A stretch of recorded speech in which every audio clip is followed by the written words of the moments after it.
Un dicton nigérian dit: si vous donnez du pouvoir à une femme, vous donnez du pouvoir à une société. Les femmes sont puissantes pour établir les relations et influencer la vie de nombreuses personnes. Le pouvoir des femmes chinoises et africaines se reflète à travers les actions qu'elles mènent. Aujourd'hui, les femmes sont représentées dans toutes les sphères de la politique et participent à la gestion de la chose publique. Elles sont dans les rencontres, des échanges, pour voir comment améliorer la participation des femmes dans le développement de leur pays et faire entendre leur voix.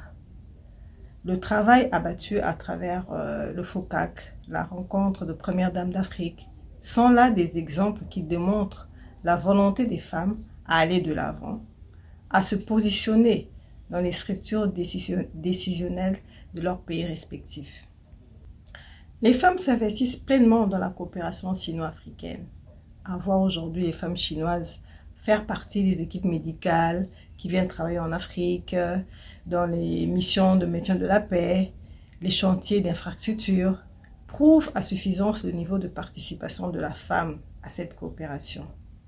Il y a également beaucoup de femmes africaines qui partent en Chine pour des formations, des renforcements de capacités. Avec des projets comme la ceinture et la route, les femmes apportent leur contribution dans différents domaines.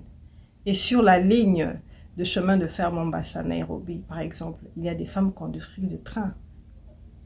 Il y a non seulement le pouvoir de la femme, mais il y a également la présence, la participation de la femme chinoise et africaine dans cette coopération. À ce jour, je pense que les femmes dans nos sociétés font encore face à la discrimination sexuelle. Il y a le poids des traditions, la préférence des hommes sur les femmes.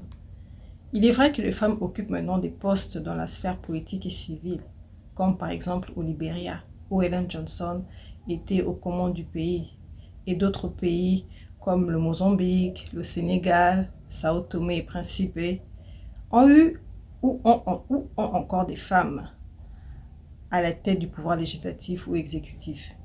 Cependant, beaucoup reste encore à faire au niveau de l'égalité entre l'homme et la femme dans l'éducation, dans les prises de décision.